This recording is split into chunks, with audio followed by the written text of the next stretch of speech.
혹시 여러분은 관계 때문에 고통받아보신 적이 있으십니까? 있어요? 아마 이 질문을 드렸을 때 아니요 저는 없어요 라고 하시는 분은 아마 없을 것 같아요. 누구나 한 번쯤이라도 관계에 대한 어려움, 고통의 문제들은 한 번쯤은 겪어봤을 것 같습니다. 분명 가깝다고 생각했는데 왜인지 틀어지는 거예요. 분명 친하다고 생각했는데 어긋나고 오해가 쌓이고 깨어진 그런 경험, 누구나 한 번쯤은 있을 것입니다. 관계의 틀어짐과 깨어짐의 고통은요, 정말 이루 말할 수 없습니다. 일이 고되면요, 일이 고되더라도 일하는 동료가 너무너무 좋다면 그래도 자꾸 버티게 됩니다. 그런데요, 동료의 관계가 깨어지면요, 일이 아무리 쉬워도 그 회사 나가고 싶지 않아요. 보여지는 업무의 강도보다 고통으로 쓰린 마음을 붙드는 그 시간들이 더 힘들다는 얘기예요. 관계의 어려움은요, 그래서 늘 가까운 사람, 늘 마주하는 사람, 함께하는 사람들 사이에서 찾아옵니다. 낯선 사람과의 관계로 얽혀서 고통받을 일은요, 그렇게 많지 않습니다. 갑자기 좀 누군가와 이렇게 출근길에 좀 그럴 수 있겠네요. 이렇게 어깨빵하고 이러면 괜히 기분 나쁘잖아요. 그런 거 아니고서야 정말 오랜 시간 지냈던 친구들 사이 또는 그런 관계가 아니고서야 사실상 마음의 상함을 갖는다는 건 어려운 일이죠. 우리가 믿는 성경은요, 깨어진 관계에 대한 이야기예요. 깨어진 관계를 어떻게 회복시킬 것이냐, 누가 회복시키셨는가, 그 방법은 무엇이냐, 이것에 쓰여진 글이 성경이라는 거예요. 하나님과의 깨어진 관계를 어떻게 회복시킬 수 있는지 주된 메시지로 처음부터 끝까지 곳곳에 쓰여있는 말씀이 성경, 관계에 대한 이야기죠. 무슨 얘기예요? 살아있는 사람은 누구나 관계에 대한 고통을 겪고 있고 겪을 수 있다는 얘기예요. 하루가 멀다 하고요, 교회가 지탄을 받고 있습니다. 윤리 도덕적으로 문제가 있다면 당연히 지탄 받아야 하고, 당연히 손가락질 해야 하고, 잘못됐다 얘기해야 하고, 또 그것에 대해서 우리가 잘못을 인정하고 하나님 앞에 회개하는 시간들이 필요하겠죠. 그런데요, 그리스도인이 무엇인지 모르고요, 우리가 무엇을 믿고 있는지 모르고요, 왜 믿는지 모르는 사람들, 또는 성경이 무엇을 말하고 있는지 모르는 사람들은요, 예수쟁이들 다 똑같다라고 얘기하면서 손가락질을 하기 시작합니다. 때로는 잘 지내기도 하지만 너무 달라서 대화가 되지 않는 때도 있기도 합니다. 근데 여러분, 이렇게 좀 단순하게 보편화할 수는 없겠지만 이렇게 한번 생각해 보십시오. 정말 많은 교회가 있지 않습니까? 근데 그 교회가 나쁜 일을 많이 합니까? 좋은 일을 많이 합니까? 좋은 일을 많이 할 거예요. 수많은 교회들이 나쁜 일보다요, 그래도 좋은 일을 많이 합니다. 그럼에도 계속해서 교회는 구설수에 올라요. 이유는요, 그만큼 좋은 일도 많이 하지만 나쁜 일도 많이 생기고 있다는 뜻이기도 하고요. 또 하나는요, 처음부터 교회가 말하는 목적, 그 유익에 대해서 서로 아는 바가, 믿는 바가 다르기 때문이에요. 결국 믿는 바가 다르기 때문에 깨어짐의 고통을 경험할 수밖에 없는 것입니다. 신념, 가치관, 정체성이 다른 삶을 살아가고 있기 때문에 거기서 오는 갈등, 괴리는 어쩔 수 없다는 거예요. 반드시 생길 수밖에 없다는 것입니다. 왜요? 같은 것을 보아도요, 해석이 다른 거예요. 하물며 소리 소문 없이 좋은 일을 많이 하고 있는 교회도 이러한데, 사람과 사람 사이의 관계의 고통은요, 어쩌면 당연한 일이라는 거죠. 오늘 함께 읽은 본문에 2명의 제자가 나옵니다. 그리고 한 무리가 나와요. 2명의 제자는 베드로와 요한입니다. 이 베드로와 요한이요, 깨어짐을 경험했습니다. 베드로가 성령의 능력으로요, 성령을 딱 받고 설교를 하니까요, 3,000명이 회심하고 세례를 받습니다. 그리고 담대하여져서 베드로가 성전으로 가는 길에, 요한과 함께 가는 길에 앉은 뱅이를 본 거예요. 그래서 그 앉은뱅이를 일으켜 세웁니다. 나는 가진 것이 없지만 나에겐 예수 그리스도의 이름이 있다. 일어나, 걸어라, 일어나라. 그때 앉은뱅이가 일어납니다. 너무 오랜 시간 고통받았던 그 앉은뱅이를 예수님의 이름으로 고친 거예요. 여러분, 좋은 일이에요? 나쁜 일이에요? 좋은 일이죠. 앉은뱅이는 얼마나 기쁜 일이겠어요? 감사한 일이겠죠. 아픔을 겪은 사람을 도와주면 좋아해야 합니다. 기뻐해야 해요. 그런데 오히려 믿는 바가 달라서인지 베드로와 요한을 잡아갑니다. 제사장들과 서기관들과, 그리고 베드로와 요한에게 협박을 합니다. 이제 다시는 그렇게 하지 마.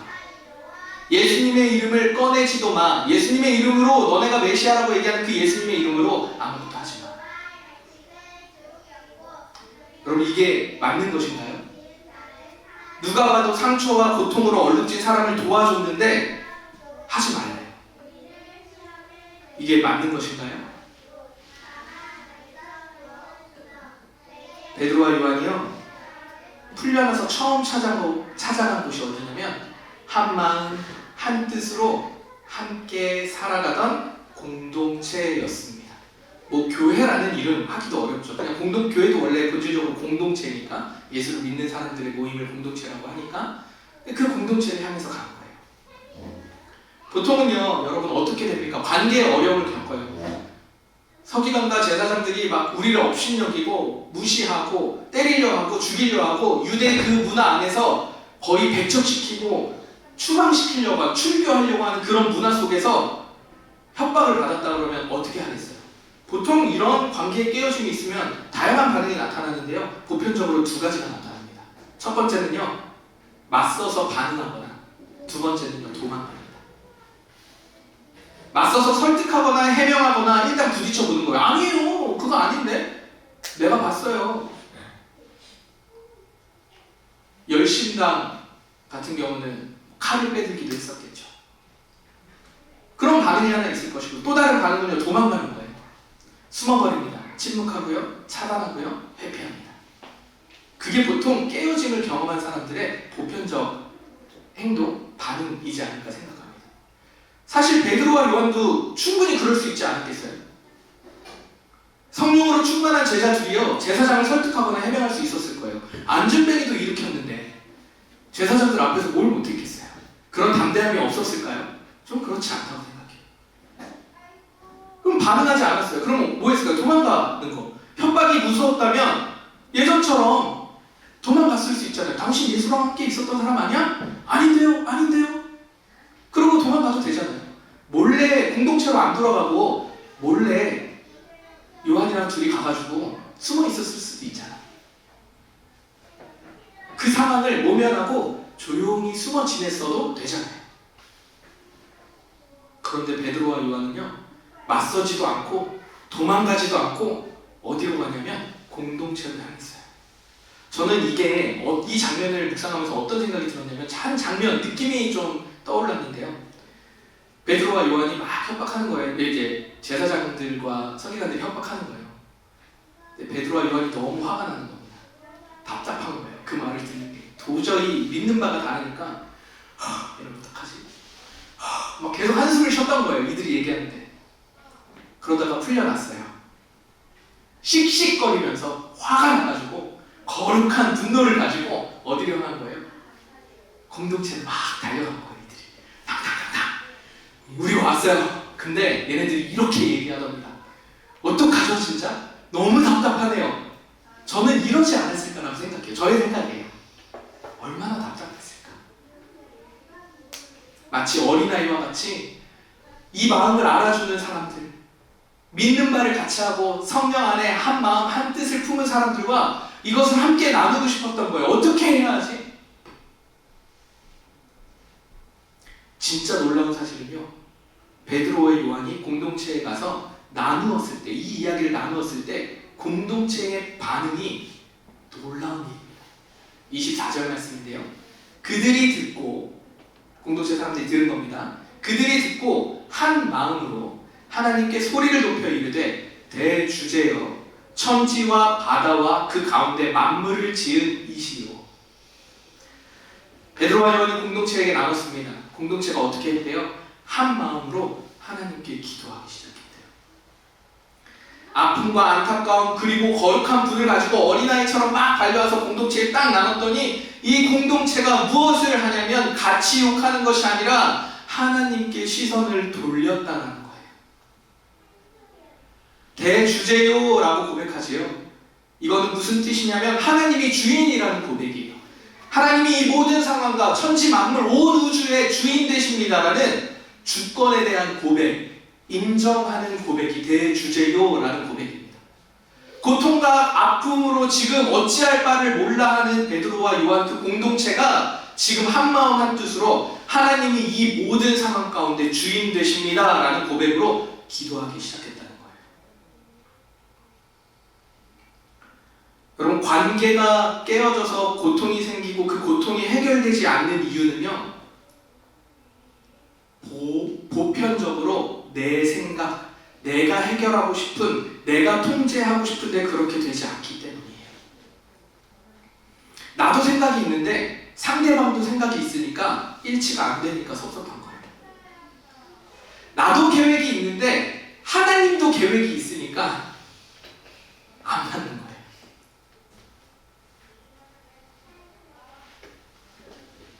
상처를 받으면요, 혼자서든 어떻게든 해결하고자 애를 쓰다 보면요, 엉뚱한 곳에 가서 위로와 공감을 찾을 때도 있습니다. 누군가 나의 고통을 대신해 줄 수 없다는 거 너무 잘 알면서도 때로는 답답한 마음에 같이 욕해줄 사람을 찾기도 하죠. 그리고 꼭 우리는 후회합니다. 그렇게 계속해서 나의 생각으로 혼자 끙끙 앓다가요, 결국은 왜곡된 생각이 더해져서 아무것도 할 수 없고 의심과 불안과 염려와 답답함을 가지고 혼자만의 세계에 갇히게 되는 일들이 있다라는 것입니다. 그리스도인으로 살아가면요, 때로는 고통을 마주합니다. 근데 여러분 솔직히 얘기해 볼게요. 때로는이 아니라 그냥 사는 삶도 고통이 가득한데 그리스도인으로 사는 삶은 더 힘듭니다. 고통이 늘 산재되어 있어요. 하나님을 사랑함으로 받게 되는 오해들이 있다는 거예요. 여러분, 직장에서 자신 있게 저 그리스도인이에요 라고 하실 수 있습니까? 쉽지 않습니다. 제가 신우회 나가보잖아요. 정말 쉽지 않아요. 그 신우회 예배 5개 나가지만 그 예배에 오시는 성도님들 보면 용기 있는 분들이에요. 그리스도인으로 살아가면서 고통을 마주할 때요, 하나님의 사랑으로 받게 되는 오해들이 생길 때요, 내 자존심이 무너지고 내 명예가 실추되고 어디에도 해명할 수 없는 그런 고통의 순간들이 인생 어느 순간순간에 계속 찾아옵니다. 그때 우리가 어떻게 해야 하겠습니까? 그 문제를 놓고 기도해야 되겠죠.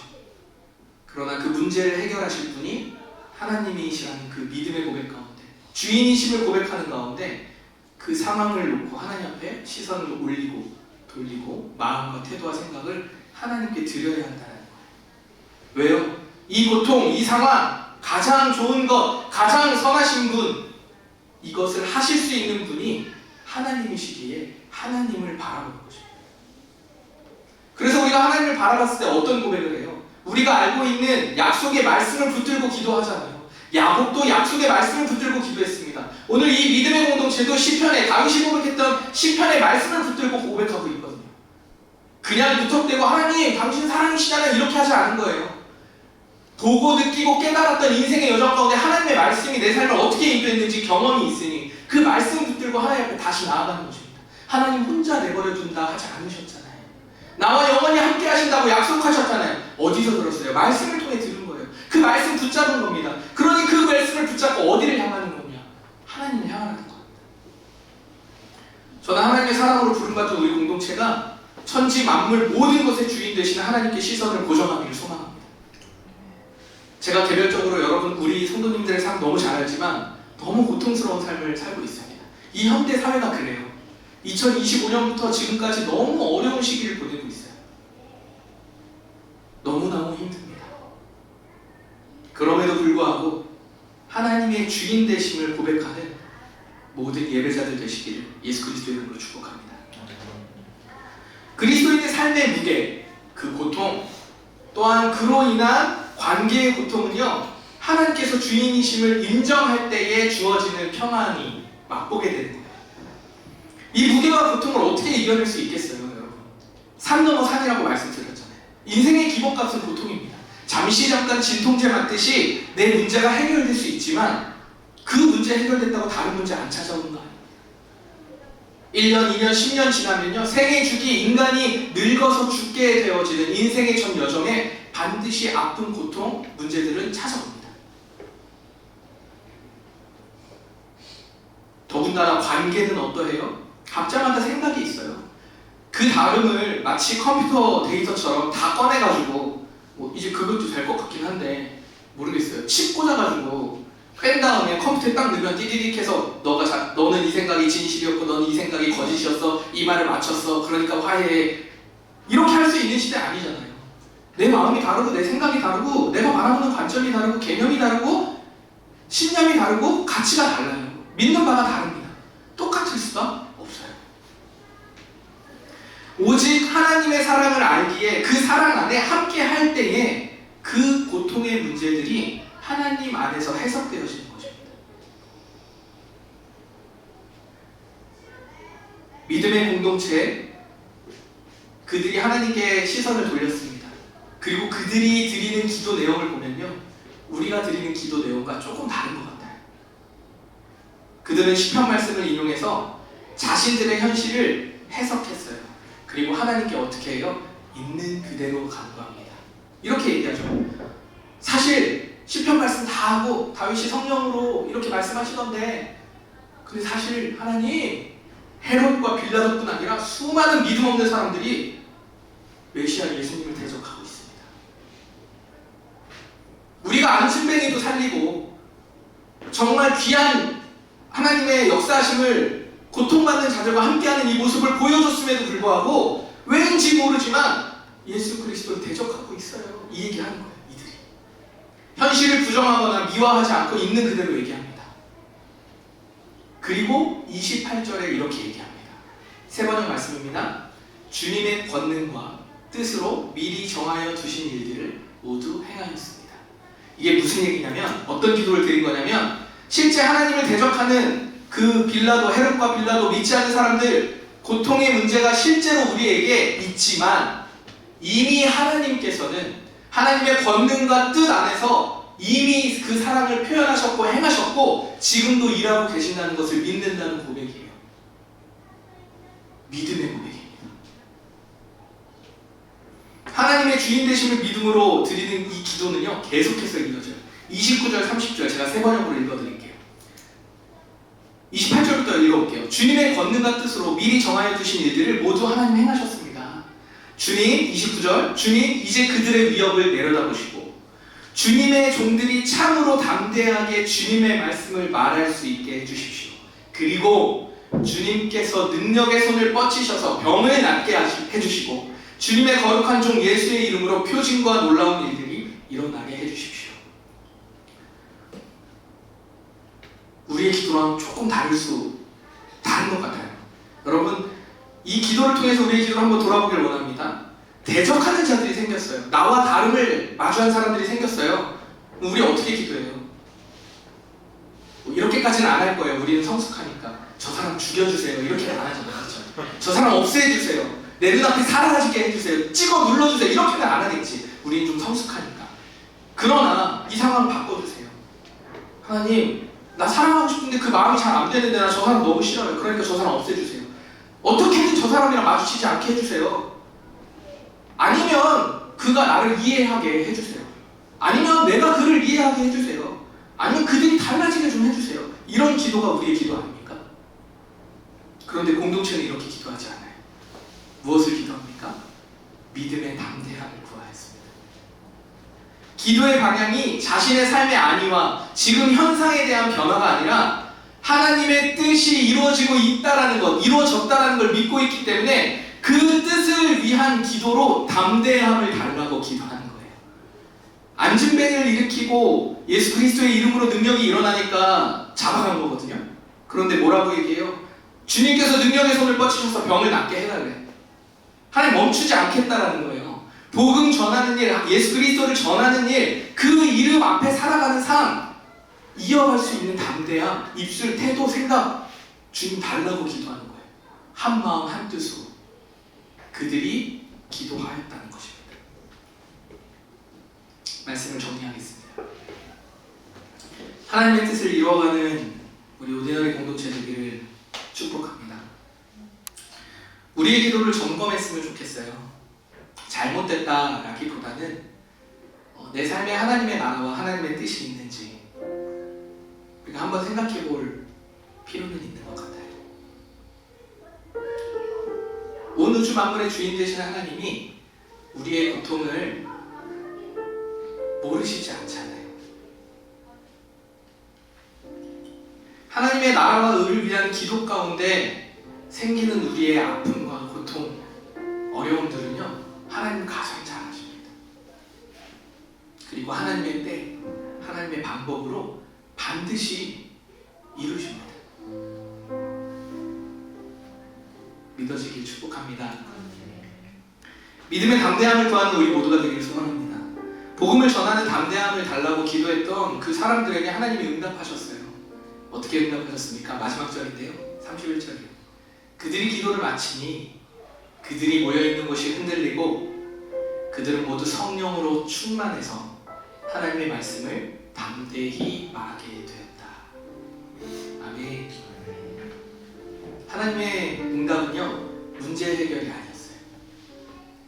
하나님의 사랑, 하나님이 부르시고 보내주신 그 믿음의 공동체, 그들을 통해서 그들이 구하는 믿음의 담대함을 하나님 응답하셨어요. 어떻게 해요? 성령 충만하고.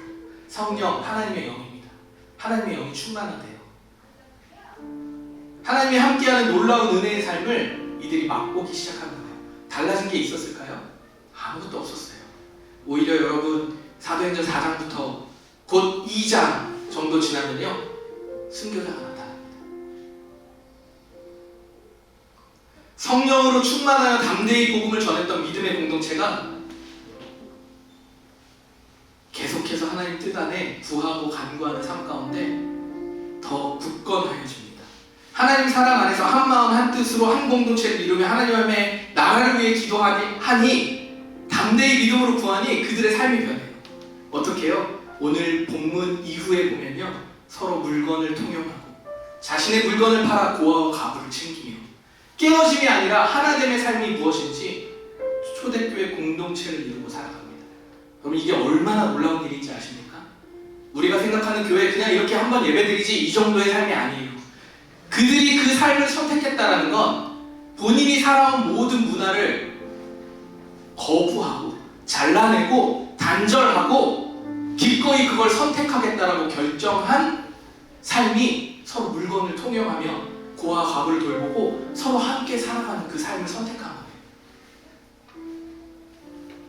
우리처럼 그냥 각자 흩어져서 잘 일상의 예배를 잘 드리다가 주일날 예배 한번 모여서 우리 하나님 나라 귀합니다. 이게 잘못된 게 아니라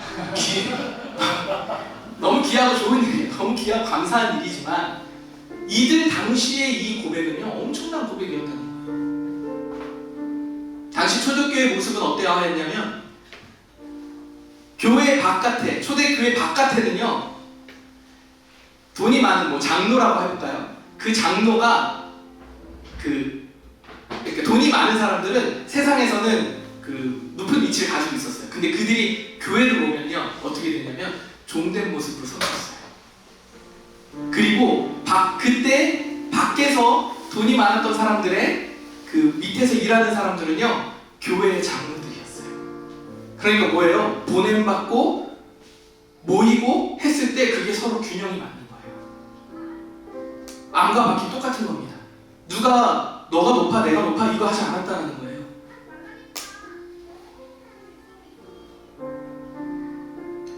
분명히 위협과 손가락질 계속되고 있었어요. 핍박이 더 심해지죠. 그래서 사도행전 1장 8절 말씀이 이루어지잖아요. 어떻게 해요? 너희가 온 유대와 사마리아와 땅까지 이르러 내 증인이 되리라. 여러분, 그게 되게 멋진 일처럼 룰루랄라 하면서 복음이 전해진 것 같으십니까? 아니에요.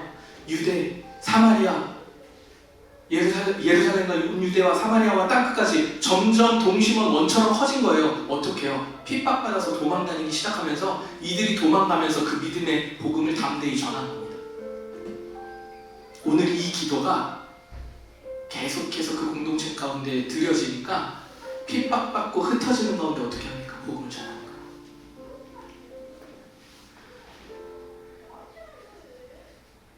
그런데 여러분, 이제 이 질문을 할 것 같아요. 목사님 알겠는데, 머리로도 알겠고 우리가 또 하나님의 은혜를 아는 자들이니 알겠는데, 그런데 진짜 너무 고통스러운데 어떻게 이렇게 기도할 수 있어요? 라고 물으실지도 모르겠어요. 저도 동의합니다. 그 질문이 있다면 저도 동의해요. 그런데요, 고린도서에는 이렇게 말하고 있어요. 하나님께서 예수 그리스도로 말미암아 우리를 하나님과 화목하게 하셨기 때문이다.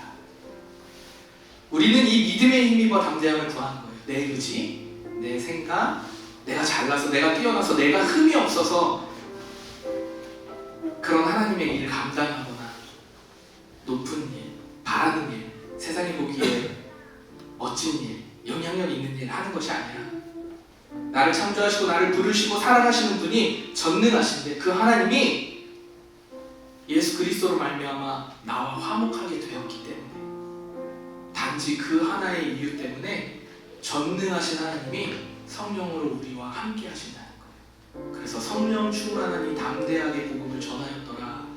31절에 그렇게 적혀 있는 것입니다. 여러분, 우리의 기도는요, 개인의 의지에서, 개인의 결단에서 시작되는 것이 아닙니다. 그의 시작은 예수 그리스도를 믿는 믿음에서 시작됩니다. 안 그러면 결국 관계의 깨어짐은, 또는 하나님과의 관계, 하나님 사랑하고 서로 살아가는 그 관계의 깨어짐들은요, 하나님의 사랑 없이 가짜예요. 결국에 어느 순간이 되면 내가 어떻게 했는데 라는 말이 나올 수 있어요. 예수 그리스도의 이름으로 담대히 기도하며 고통으로 얼룩진 우리의 삶이 하나님의 영으로 충만하여져서 하나님의 영광이 우리의 삶을, 우리의 공동체를 덮고 또 그렇게 반짝반짝 빛나는 우리 삶의 여정이 되기를 예수 그리스도의 이름으로 축복합니다.